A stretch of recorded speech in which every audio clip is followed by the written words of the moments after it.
This is a Niche Radio podcast. Subscribe to this podcast on iTunes or log into www.nicheradio.co.za. Welcome to SuperDads. Today we are continuing our water series, and we're very fortunate to have a very pioneering scientist, entrepreneur, inventor in our show today. His name is Dr. Gábor Somlyai. Somlyai. Yeah, he's going to help me with the pronunciation because he's coming to us from in Budapest, Hungary, and unfortunately, my Eastern European isn't as great in terms of pronunciation, and Hungarian is already a very challenging language. But he's going to help correct me on it during the show here. And what's great about him, our guest, is that he's been on quite an interesting career path from back in the day, or back in 1982, where he graduated as a biologist. And what sort of seems to have awoken him was there was a Hungarian Nobel-prize winning scientist named Albert, I'm also going to get this wrong, Györgyi, who said that the cause of cancer should be looked at the submolecular level. And that's, again, what we focus in this show, is that with the aspects of mitochondrial health and non-native EMF in our body's biological performance, we're looking at the wrong scale when we're applying traditional medicine or allopathic medicine. We're applying pure biochemistry, looks at a very high level.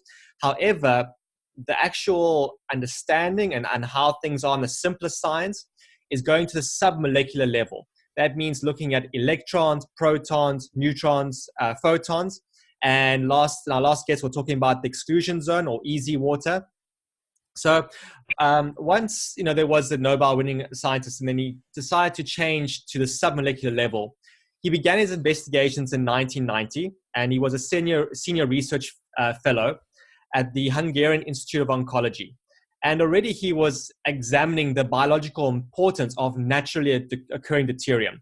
And today we're going to discuss, how naturally occurring deuterium forms in the earth, how it can be done in the body, and more importantly, how his research and development into drug development is creating a much more artificially depleted levels that have a much better effect on health.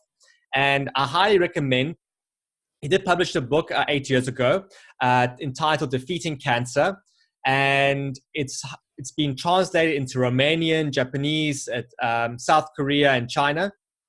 And it's spurred on this massive influx of additional research around the world because finding how deuterium has such an important vital point in terms of this more surviving environment where we have to adapt to. So, Gábor, thank you so much for being on the show today, and please just help us again on tutoring us on how to pronounce your full name properly. Okay, my name is Gábor Somlyai. Thank you for the invitation to your show. So tell us a bit more about this history of. Well, okay, let's sort of explain to our guests what is deuterium and why do we want to deplete it in our water, and understand that deuterium is needed in our body, but only in certain places and not others. Yeah. So the deuterium is heavy hydrogen. People have heard about heavy water, which means 2 deuterium binds to the oxygen. It means that the hydrogen mass number is not 1, the deuterium mass number is 2. Due to the 100% mass difference, the deuterium behaves differently in chemical reaction. It is well known in science. It is called isotopic effect. And the deuterium was discovered in the early 30s, so it was 80 years ago. And for 60 years, till I started to investigate the possible role of nature occurring deuterium, nobody investigated whether this deuterium has any role in living organisms. The ratio between the hydrogen and deuterium is 6,600 to 1. So I guess that was the reason that the chemist and the scientist said, okay, it's so rare that why should has any role the deuterium in the living organism. But the point is, if we check the deuterium level in a concentration millimole, it turned out that our body has 12 millimole deuterium concentration. And if we compare it to the calcium level in the blood, which is only 2.5 millimole, and comparing to the magnesium ion in the blood, which is about 1 millimole, it turns out that the deuterium is pretty relevant concentration is present in our body and in the living organism. So the question was whether the nature give any role of the heavy hydrogen or simply ignored it during the evolution. And so this is what I started to investigate. So let's just, because the connection and the language, just help summarize our guess for our audience. So what's important is that the deuterium ratio to calcium magnesium is about a 10-to-1 ratio in the human body. And you know, with the whole non-native EMF, there's been a lot of literature about voltage gated calcium channels and this issue of calcium efflux. And again, that's focused on the biochemistry level. And what happens is the cell membranes become hydrophobic, meaning that they actually repel water versus wanting to absorb them, being hydrophilic. So for our audience, what it's saying is that that deuterium actually is quite high compared to those ratios, and by addressing the issue of deuterium in the body is actually more effective than trying to consume a calcium blocker or supplements for calcium efflux. So that's just giving them some understanding with that. So please carry on. Yeah. So the point is, the deuterium is present. It is present in all molecules, in lipids, in carbohydrates, proteins, and everywhere in the water. and simply it was ignored. So we don't know, and we never followed whether it's count what kind of food we eat, because nobody investigated the possible role of the deuterium in the carbohydrates, in the proteins, and in the lipids. And so to get the answer for the question whether this nature occurring the deuterium has any role or not, there was one way. I prepared deuterium depleted water, and when I worked for the National Institute of Oncology in Hungary, I tested first in tissue culture. So we grow the cancer cell lines in an artificial media, and when the media was prepared with deuterium depleted water, I found that the cells couldn't grow in the low deuterium media. Later, we transplanted human breast cancer to mice, and one group of mice was drinking deuterium depleted water, and in that mice, the tumor didn't developed, and the rats were happy and they survived. Here, the control group, which were consuming normal water, each of them died due to the cancer. So that shows us, and that was the first paper we published in 1993, that the deuterium is essential for the normal growth rate of the cell. And that's indicated that we cannot ignore the presence of deuterium in living organisms. And after that, we tested in different systems. I give the water to other scientists.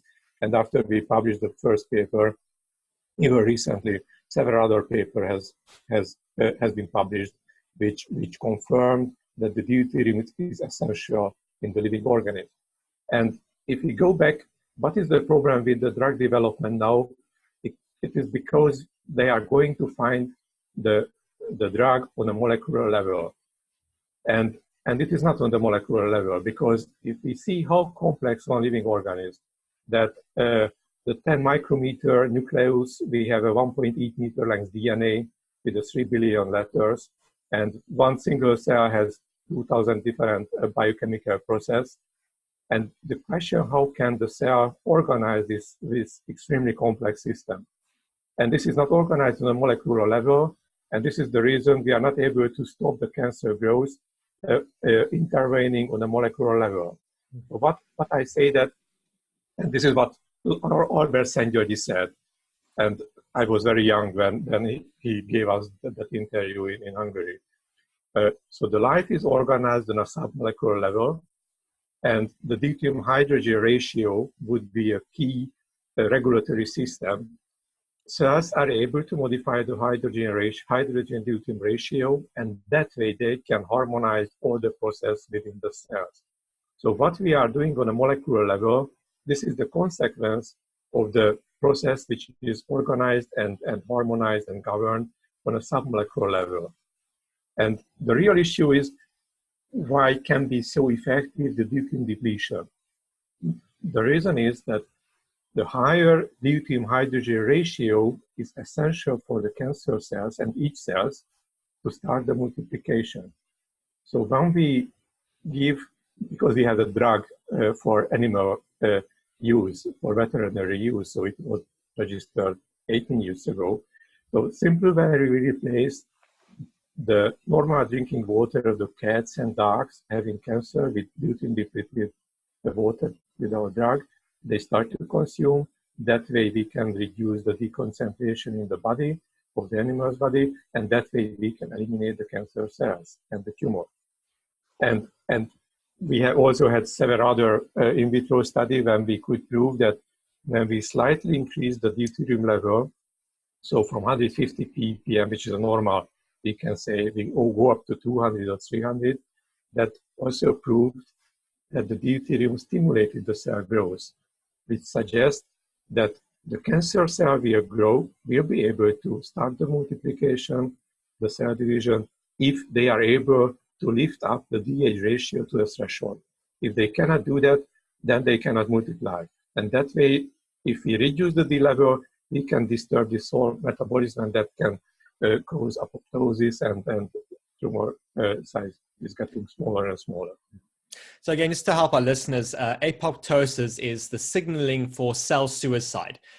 So what happens is when cancer develops, the cell suicide signal is inhibited, and therefore the cell just keeps growing and growing and growing. And where that's vitally important is that there's been a number of other treatments that people have been trying to do over the years. One of them is the CBD oil or THC from medical marijuana. And yes, it sounds pretty great. It sounds like a great idea because people like the idea of, you know, taking drugs or getting high, or the idea of it. But the problem with it is that, yes, it helps with the body in terms of apoptosis, but it's a 50-50 ratio, and it's not understanding more of the quantum or the submolecular requirements, where, again, what's vitally important with water, if we look at the mitochondria, and we have the thing of proton tunneling and producing deuterium depleted water. So what the mitochondria does for our audience members is that it actually takes regular water from the tap, and our body processes and puts it into a structure where it's deuterium depleted. This deuterium depleted water is vital in order to have programming from photons or from sunlight. And this, it's not just about producing energy, it's about the signaling of all different connections and processes within the human body. So if you're just taking your THC or CBD oil, yes, you'll get better and you will have some mixed results. But what's more vital, the deuterium depleted water, is that it's going to increase your efficacy of actually seeing the results you want and looking healthier and younger. So even looking at you, before we record the show, I was saying how you're actually looking a lot younger and more full of life compared to, you know, your presentations years ago. And like you said, you've been drinking more of your water preventer. And part of that, we had our previous guest, and he was Dr. Gerald Pollock with the Exclusion Zone water. And he was saying, as we get older, our carrying capacity of water in our body decreases naturally. And that has to do with the heteroplasmy rate increasing. However, when I look at the results of your vitality and comparing the imagery of it, it looks like your ability to retain water is actually increasing. I don't know if that's a true hypothesis or deduction, but it looks to me from the consumption of the water, you actually slowing down your heteroplasmy rate, and therefore you're staying younger for longer, basically. Yeah, so you were right, and this is the other part of the story, that the mitochondria is a key player in that game, because when we eat the food and the food is burned in the mitochondria, and it results carbon dioxide and water, and that water is deuterium depleted in a cell which has a properly working mitochondria. And everybody produces every day about 0.3 liter deuterium depleted water by the mitochondria. But the real big question is, what is the depletion of this water? And it depends on what type of food you eat. And when we went to the shop and bought some sugar, oil, or fat, and I asked the scientists, take out the water, burn the dry food, and tell me the number of the deuterium level. And that reflects the D level of the organic compounds. It means when we are eating sugar, that will produce normal water, not deuterium depleted. But when we are eating fat, and the mitochondria is burning fat, that will produce deuterium depleted water. And this is one reason that with ketogene diet, people can cure cancer, because ketogene diet means deuterium depletion. And if we check the other, always, I must, it is not true that deuterium depleted water would be able to cure all kinds of cancer, because the people and the scientists and the farmers thinking on the molecular level. And they are very happy if they can find one molecule which hopefully can cure one type of cancer. But the one common feature of tumor cells is that not properly working mitochondria. And this is what Warburg has said almost 100 years ago, that in the cancer cells, the mitochondria, the TCR cycle doesn't work, so they are not able to produce metabolic water, which is deuterium depleted. So it means that the cancer cells no break system, because no properly working mitochondria. And this is the reason that the deuterium depleted water, we have experienced with 70 different tumor types of people who have consumed it. And this is the reason that we have clear evidence for all kinds of cancer that independently what kind of tumor you have, deuterium depleted water can intervene and can help. And of course, we can see the differences between the tumor types, because there are very aggressive types and you need a different type of dosing. But other way, so that would be the key. And then it is right what you said, that the mitochondria has a key role. The water is very important. What is the deuterium level of the water, what we are producing every day, eating our food, what type of water we are drinking, what is when we are loading, we are exercising, that always modify our body and the metabolism and all these things.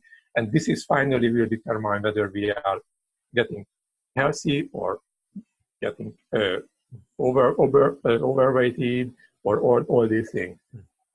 And a key thing with this whole thing is that, typically in Western medicine, or even in Western society, we want to look for, when we have lower dopamine levels, we want that magic pill. We want to take one thing and make sure everything's 100%. But the deuterium depleted water is not a one fixed solution. It's part of a protocol. And if you add additional things to that protocol and the timing, it's going to be a lot more effective. So like you were discussing just now with the ketogenic diet or deuterium in food, deuterium is not a bad thing, because, if you are living closer to the equator or it's summertime, you naturally are going to eat high levels of deuterium level food because your exposure to sunlight and the UVA and the infrared is going to help break that down and process it for what's needed in the body and still produce the deuterium depleted water. The issue comes in, particularly this happens a lot with non-native EMFs. So that's, the magnetic fields, the blue light, and the wireless or the high frequency invisible light, is that it lowers the oxygen potential within the body or the cells. And so what happens is that when that occurs, we have the TCA, urea cycle, and ATP phase spin rates all slowing down. And when that happens, the body's backup system is to use glycolysis and PPP. So what that means in the brain is that there's going to be an increase of the glycolysis, there's going to be increase of glucose, and that's how the body uses ancient pathway to try and survive in this low oxygen environment. And that's sort of why we find is that there's then for non-linear leading contributor to obesity, diabetes, and other mitochondrial-related diseases. So that's also why you've mentioned your results. By drinking the water, it's extremely effective for obesity and for diabetes, which in South Africa now is the second leading cause of death. So it's not just a thing of where it's effective on treating it, it helps a more non-linear effect. So it has multiple beneficial effects if a person then incorporates a ketogenic diet, more sunlight, etc. into it. Yeah, do you know, I was very surprised when a cancer patient came to us and said, okay, I had used a high blood sugar level, but after consuming Preventa, the blood sugar went down. And I didn't believe it because I saw that I had the idea how to cure cancer and not to cure the diabetes. And then we ran three different rat studies at the university. We made the rats diabetic, and then we give them deuterium depleted water. And we found when the rats received insulin, then the deuterium depleted water reduced the blood sugar level of the rats. And then we could see the dose effect. But at the end of the story, we could prove it that the GLUT4, which is responsible to take up the glucose, so the lower D level stimulated the GLUT4, which is a protein in the cytosol, to move to the membrane and take up the glucose. So that would be a clear evidence that what is the mechanism, how the deuterium depleted water stimulate the glucose uptake. Mm-hmm. And later we could run a study with a phase 2 clinical trial with 30 diabetic patients, and we could prove it that the fasting glucose level was lower. 30% of the people, we reduced the insulin resistance. And this is what you said. It's one very complex network system. And all the drugs is going to intervene very sharply, very effectively to one point of that network. Mm-hmm. But the deuterium depleted water doing not that way. It intervene on maybe 100 points, but very slightly.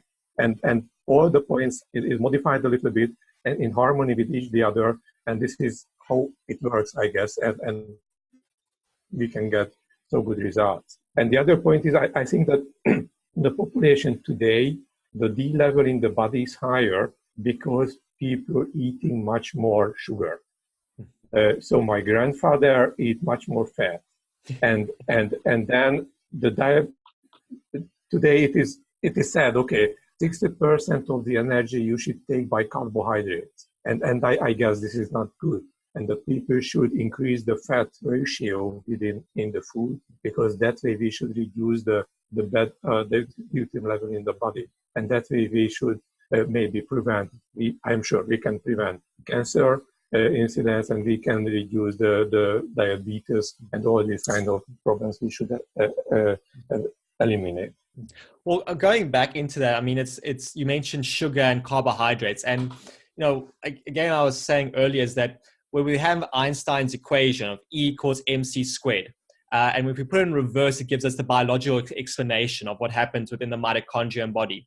And I think, again, carbohydrates is not bad. The thing is that the body's only craving the carbohydrates because the TCA urea cycle and ATPase cycles are being diminished by the environmental factor.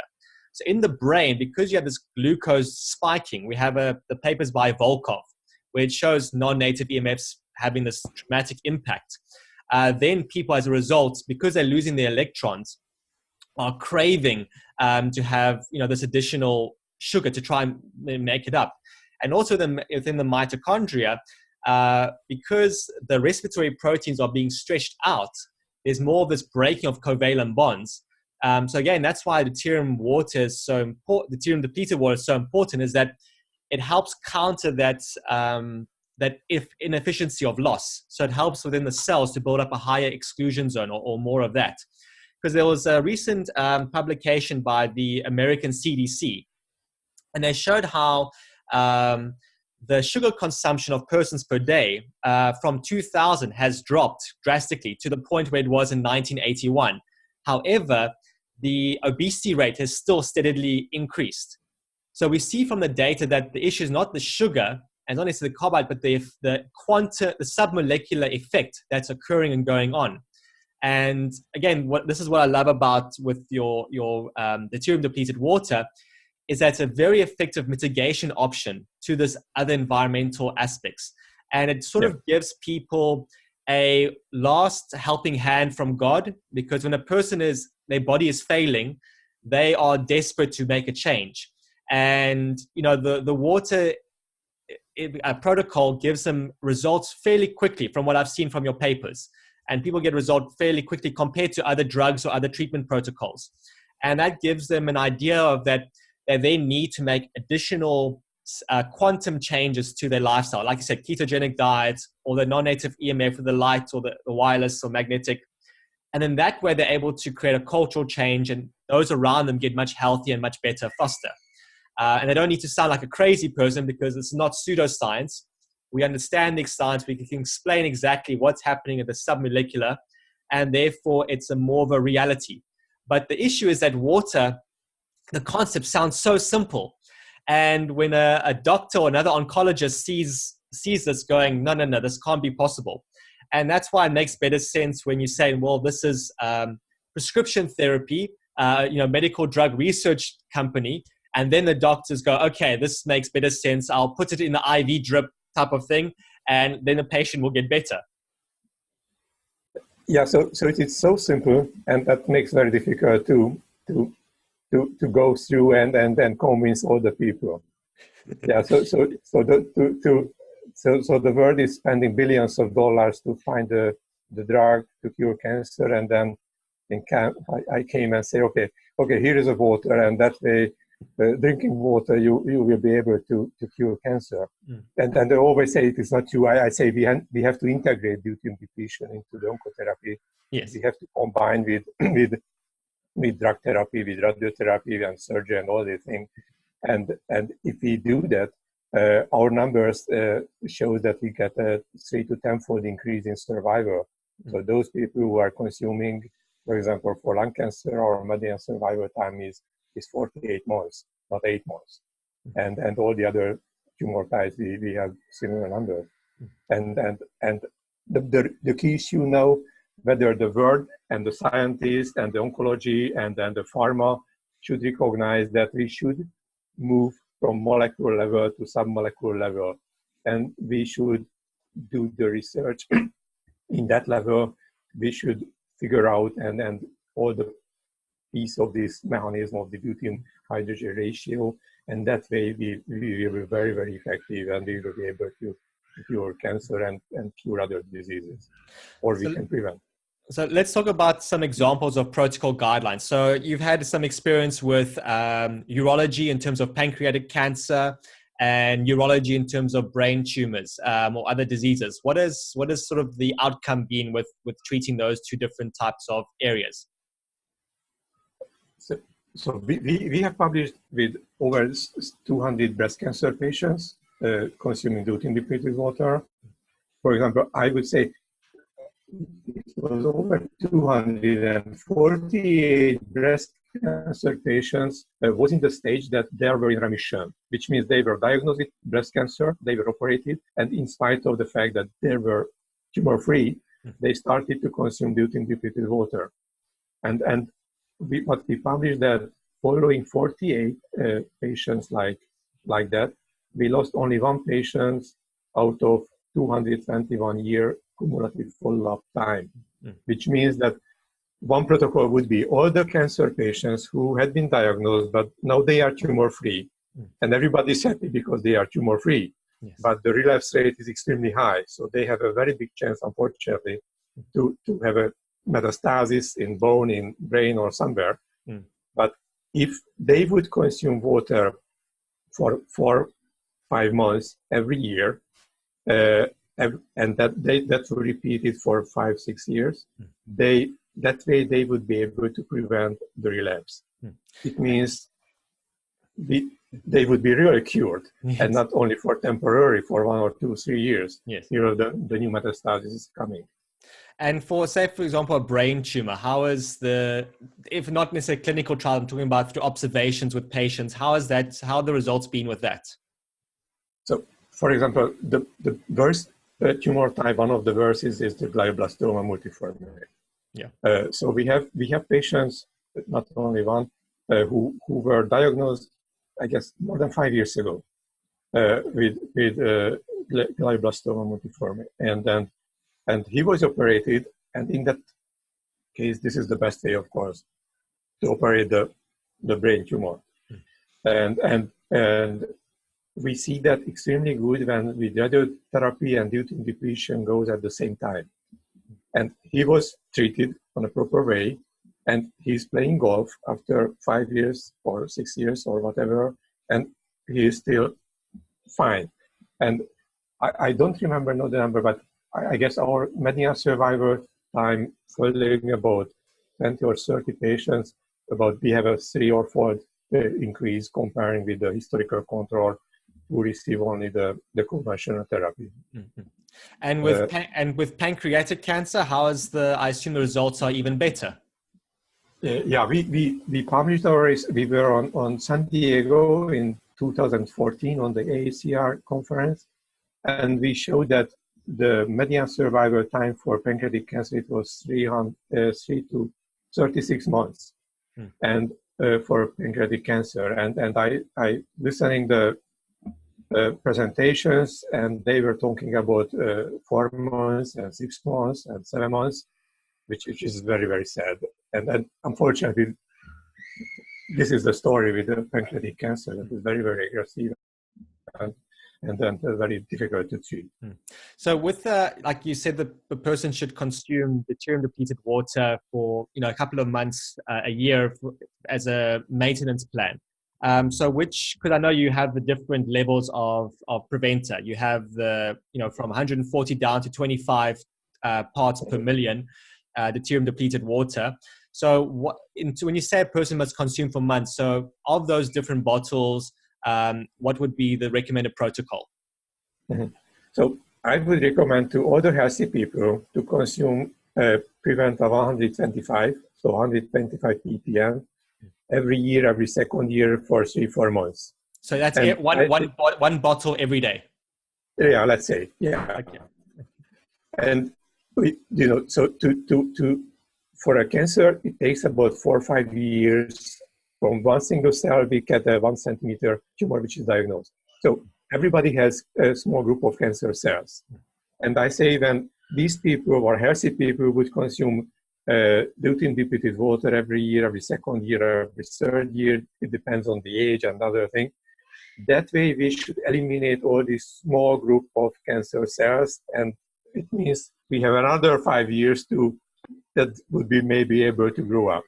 For cancer cells, we typically recommend 105 ppm to start, depending on a lot of things, the stage and type of cancer.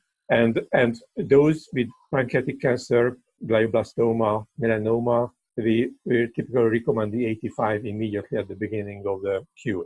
And the key issue to treating with deuterium depletion, that you have to change the deconcentration of the water what you are consuming. Because when somebody starts to consume deuterium depleted water, that will reduce gradually the D level in the body. But as they are consuming weeks or months, that changes is getting smaller and smaller. And after a while, no any changes because we reach the equilibrium. And at that time, we should reduce the D level of the water they are consuming. And there will be again a big gap between the D level of the water and the body, which again will slowly reduce the D level in the body, because we found that the cancer cells cannot tolerate the changes. And this is a big issue for the cancer cells, that there is one environmental factor which is changing day by day, and they should adjust all the biochemical processes to this changing parameter. And if they do that, they will survive. But if can administer the dosage in a proper way, we can eliminate the tumor cells that way. So the other thing we have to, yeah, go ahead. Okay, so it's a very key thing for our listeners, that because people generally tend to think of power density. So the more powerful it is, the more better it's going to be. But what you're stating here is that one mustn't just go and say, okay, I want to order the 25 parts per million. I just rather go on a 125 or 105 or 85. And even as months go by, you want to change the dosages as the cycle continues, because we had one of our previous guests as well on different ones, where with cancer development, as you concurred, it's important to change up the environment. And that makes it more difficult for the cancer cells to survive, because our body naturally wants to be adaptive.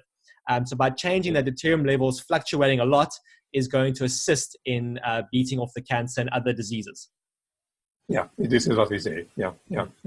And I guess other things that I've been reading online, some people saying where they, because of the transportation issue or shipping issue, they would buy the 25 parts per million, and then they would dilute that with normal water to get a different ratio. Would that also sort of be work or not quite recommended? No, of course. So we guarantee the D level of the water what we are shipping out. Yes. And everybody has a right, of course, to dilute, and that way we can spare some transportation costs, because it's okay. Add the normal water where you live and dilute it, and that could be a way, of course. But it is very important to be very accurate. So giving a ratio, let's say 4 to 6, you can get a 105 ppm, 104 5 ppm, and then you should use it for 2 months and no any changes up and down. And then when you decide, okay, now I go down and reduce the D level, then changing the dilution ratio, and then you should consume that water. And some other important aspects that with administering deuterium depleted water, it's actually not safe to give to certain people of certain ages or conditions. So if it's like young infants or babies, one doesn't want to give them very depleted deuterium levels, correct? So what we have done the experiment with pregnant rats, just to prove that deuterium depleted water do not cause any difficulties, and we didn't see any. But we do not recommend to pregnant women to consume deuterium depleted water. But we have we had child with a couple of months old, and she was consuming our water, and she is fine. So so far we do not know how low D level can cause a toxic effect on a healthy or any other person. The reason we do not recommend immediately very low level of D level, because it is not good when the tumor necrotizes too fast.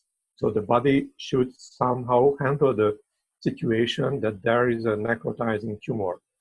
And this is the reason I spent 25 years to following people and discussing and gaining information which will be the best way. So one, healthy people do not feel anything.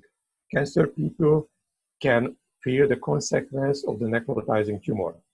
So it has not side effect, it has effect. But this is part of the healing process.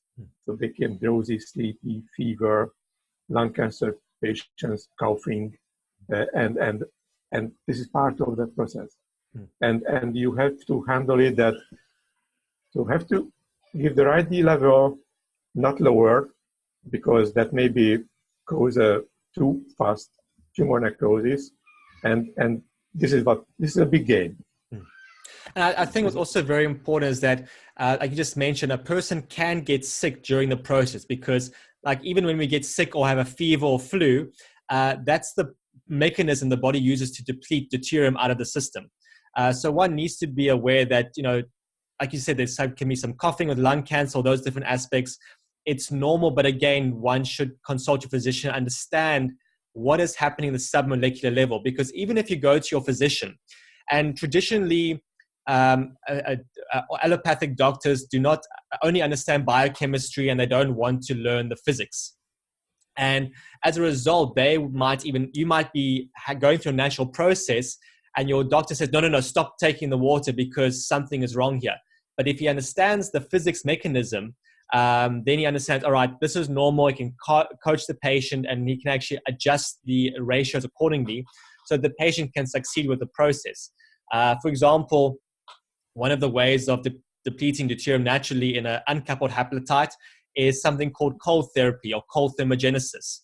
That's where we put our bodies in cold water for extended periods of time, and that's going to increase the AT phase cycle and increase the magnetic field, and the body's going to produce more deuterium depleted water. So that's an effective way, but not everyone is willing to do that. But if they do that with the treatment, their results are going to be even better. So one thing I might thought is that what happens with cold thermogenesis is that the hormone receptors become more sensitive. obviously with the depletion of deuterium and aspects. So did you find a similar effect with persons going with a deuterium depleted water protocol, that they became more sensitive to certain medications, or they became more, higher testosterone levels, or became a bit more aggressive, or increased sexual appetite because the hormone receptors are also being affected by the consumption of the water? So what I mentioned, that the radiotherapy and deuterium depleted water is very synergistic, but it's very good. And 99% of the patients who consume deuterium depleted water, they are receiving the commercial therapy. So they receive the classical chemotherapy and the targeted therapy. And I'm sure that, so those, for example, Herceptin, Gleevec, Sutent, these are very targeted drugs. And we always see very, very good combination with deuterium depleted water, because the deuterium depleted water also modified those signal system, but for the pharma is going to develop drugs. So, and it is not a big surprise that one drug stop and inhibit one signal system, and deuterium depleted water even increase this efficacy, but another 100 point of this network also can influence, and then the outcome is much better. So for example, there was a patient with a kidney cancer, and he received the targeted drug therapy and no any real improvement. Then they started to consume the deuterium depleted water, and there was a huge regression, and which clearly shows that how good can be this combination therapy and drug developed targeted drug. So for our listeners out there, when talking about the chemical signaling, that relates to a thing called AMPK. AMP signaling is for the biological reactions. And again, that's what we discussed earlier with the whole, as oxygen levels decrease, or your urea, TCA, and ATP phase spin rates decrease, your AMPK signals increase in the brain, you have an increase of glucose. So what you also probably experience is that neurodegenerative diseases, so things like Alzheimer's, dementia, Parkinson's, brain traumas, and even like things like ADHD, all those things seem to have gotten a lot better as well, with improvement with the consumption of the water.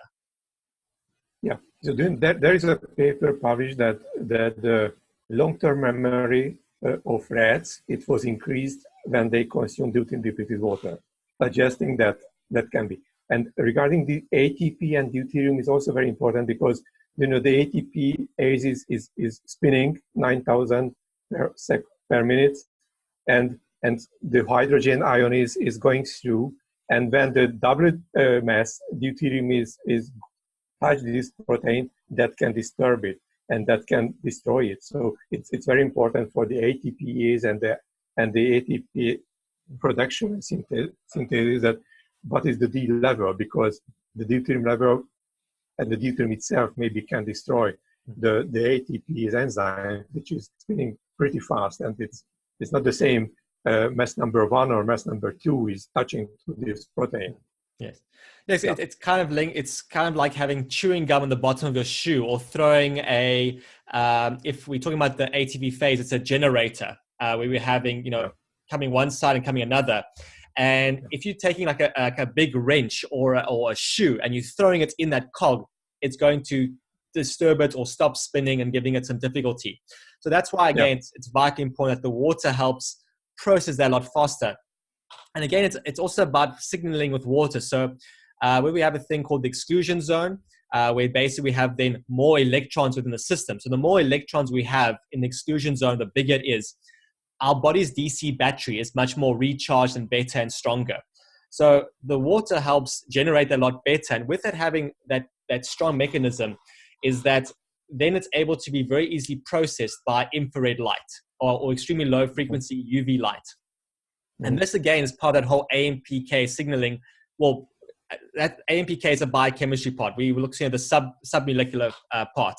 And that programming with light, even though it seems so counterintuitive, is so vitally important.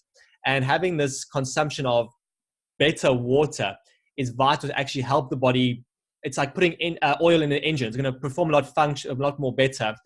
and the thing of autophagy, where we're taking, let's say a person's cell in their body is a Ford Fiesta or a very old, ratchet car.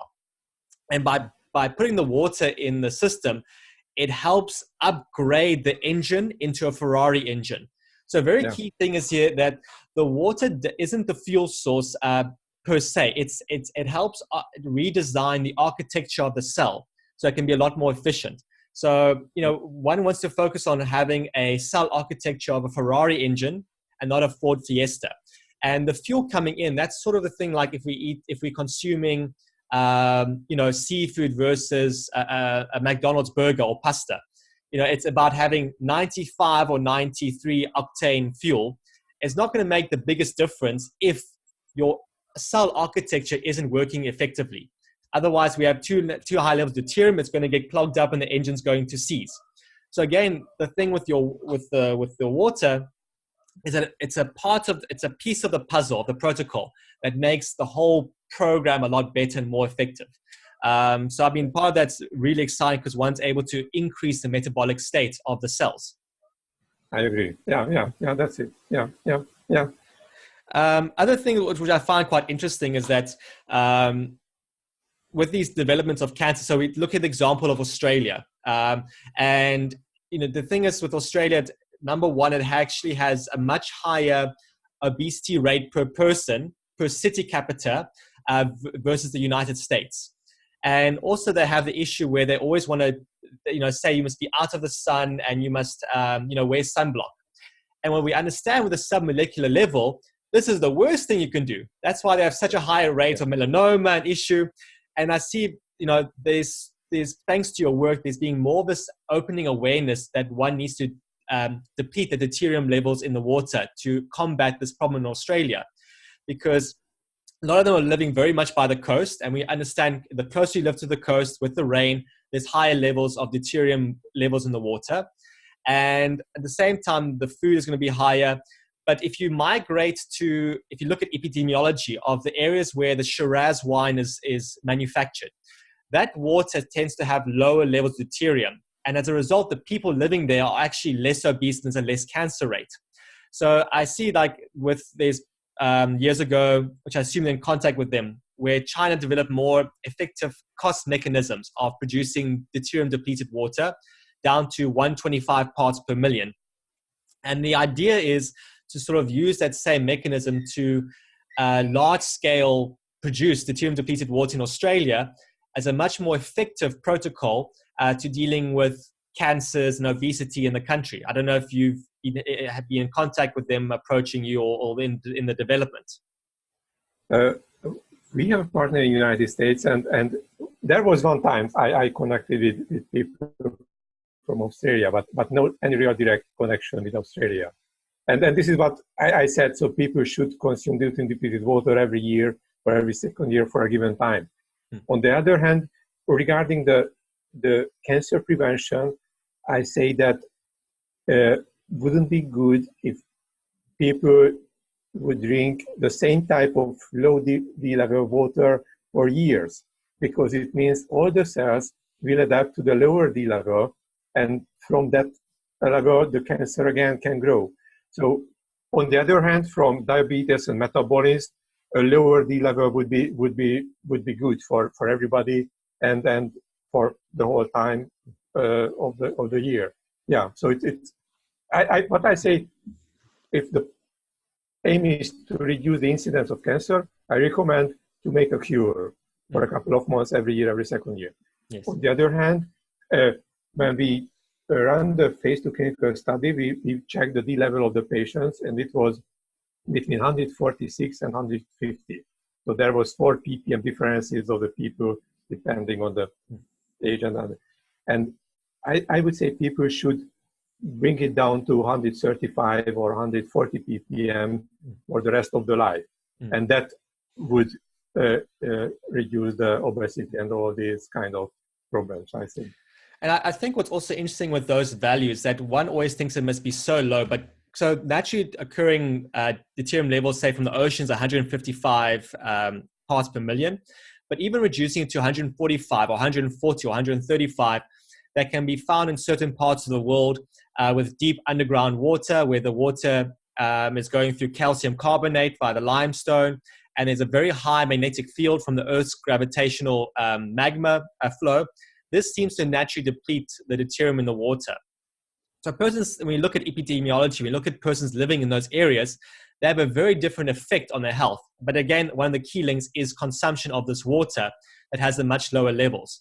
So, if a person, is in an area which has these naturally lower levels, like what Hungary is very well known for, and also parts of Romania, is that it has these lower levels. That's why people like to buy water like Voss or San Pellegrino or Poland spring water.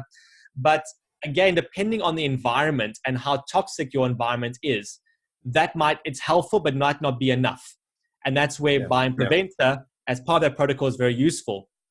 And what's useful as well with what I've been developing in South Africa here is that if one does have, a disease like diabetes or, cancer or these other parts, the South African government will actually subsidize the consumption of the deuterium depleted water as part of their treatment protocol.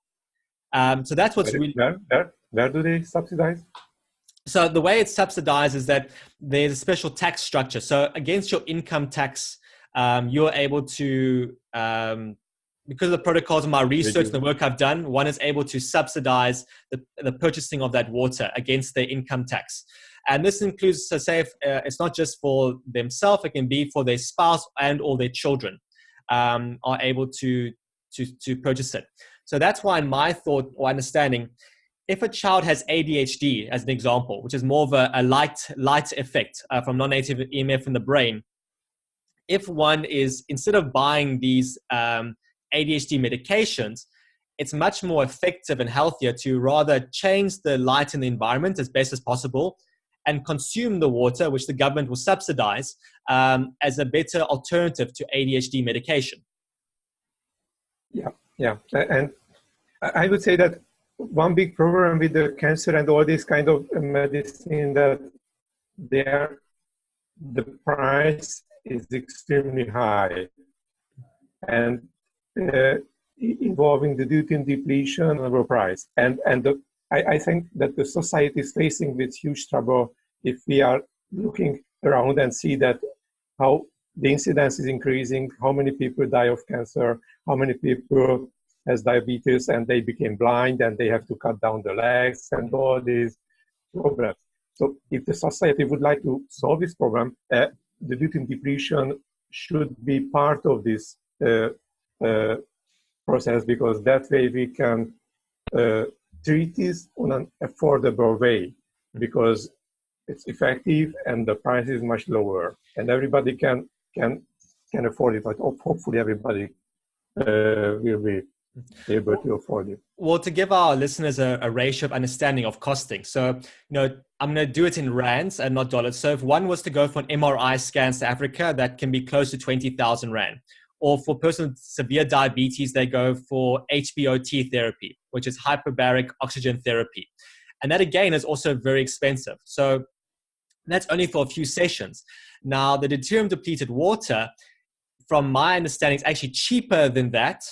So if we do it in dollars format, it would be, for a single MRI, is about $1,500 to $2,000. So, but if one is having the deuterium depleted water, and doing that per year, it actually works out cheaper to consume it for the protocol versus having these other expensive medical costs. I think so. And even if someone would invest money to prevent cancer, yes, this is the cheapest way to handle this problem. Yeah. In Hungary we have 60,000 new cancer cases, and then 33,000 of them die.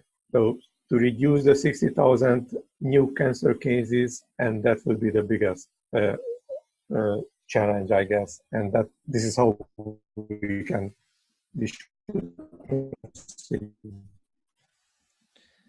No, that's also why I understand, with a lot of your focus, because your background is oncology, focus in cancer, with my research exposure with non-native EMFs, I tend to also want to focus more on the neurodegenerative diseases and the obesity and the diabetes, because for example, Alzheimer's is the most expensive disease to the state.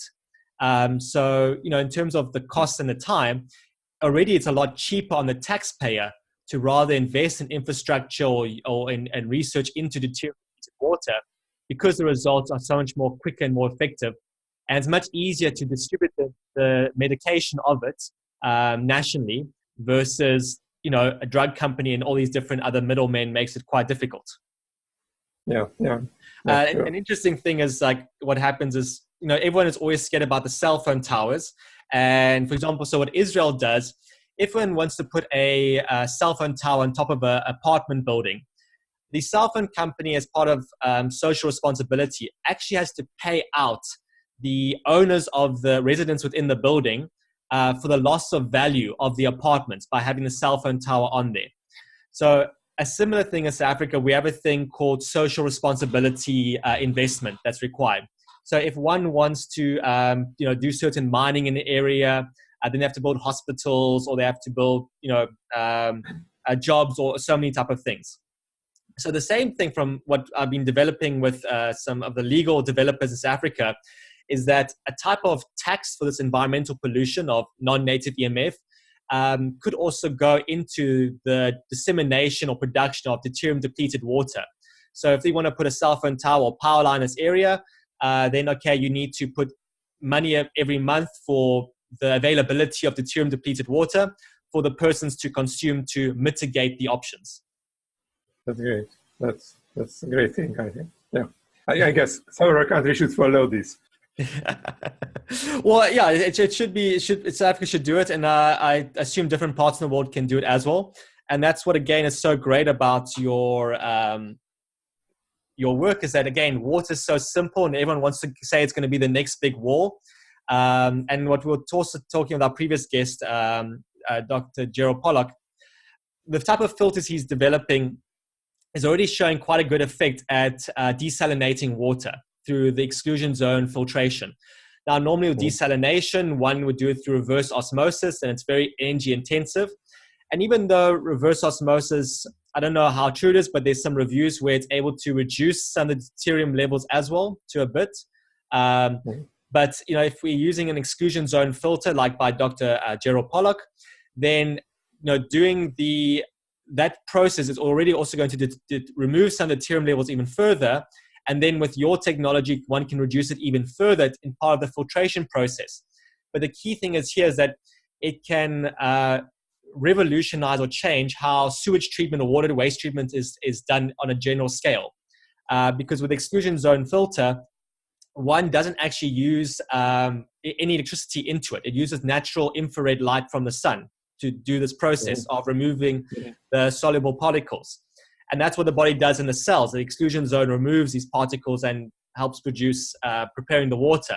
So in doing that combination, I can see how, with moving to this 5G environment and other growing infrastructure, coupling, the deuterium depleting process that you've developed would be very helpful in the long run for countries. Yeah, I think this is a big issue. How can we produce so much deuterium depleted water what we need? Because if we say how many people should drink it immediately today because they are suffering from cancer, and how many 200 million people has diabetes, I guess that will be a big challenge to be able to produce deuterium depleted water and to be ready to give these people this product. That will be a big challenge. Because creating artificially is not the easiest of things, because you need quite a number of different equipment and a lot of energy to produce the depleted levels, do you not? Yeah.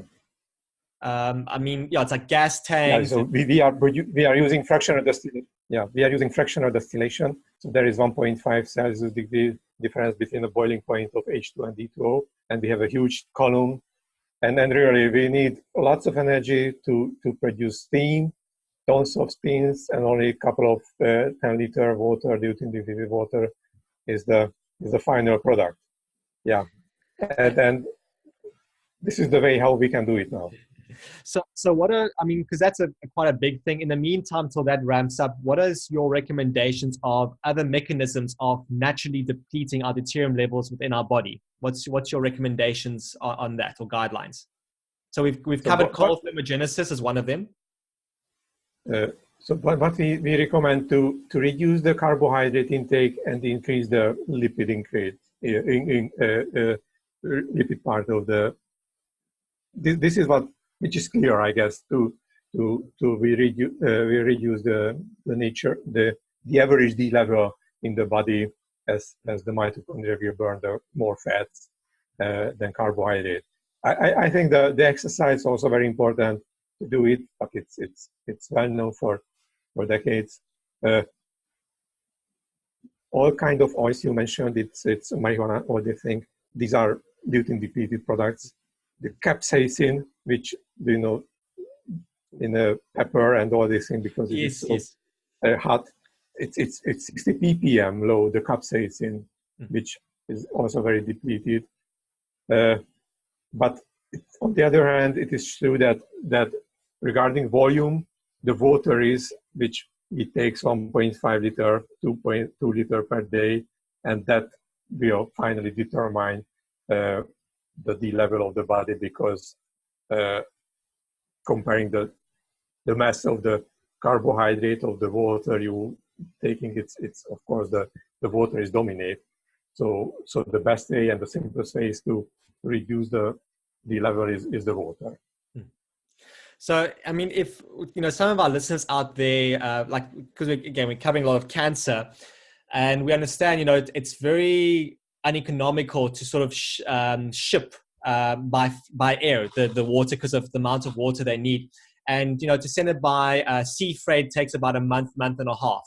So, you know, if a person, all of a sudden they have a loved one or their child, and they know they have this very devastating cancer, and the doctor gives them 4 to 6 months to live, what's your recommendation? Does a person fly to Hungary to get the water and stay there a bit, or do they air freight some water in and then at the same time have it coming on a sea freight?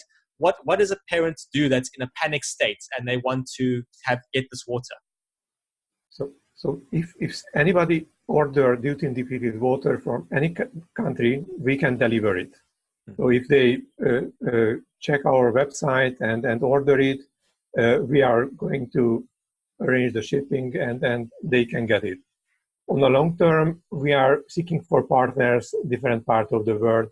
So the best would be an investment in a given country, bringing the technology there, bringing the knowledge there, bringing the human resources to find the human resources.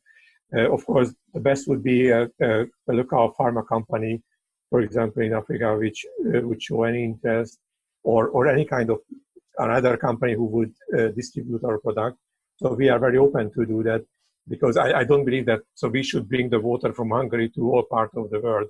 The most economic way is to produce in a given country the deuterium depleted water and distribute it in a given area. The key issue, of course, always the regulation. So our company is going to register it, deuterium depleted water, as a drug, and then we are planning the new phase 2 clinical trial, and then hopefully when we can complete it, it will be clear for everybody that deuterium depleted water good to treat cancer, because the missing point is the double-blind phase 2 clinical trial.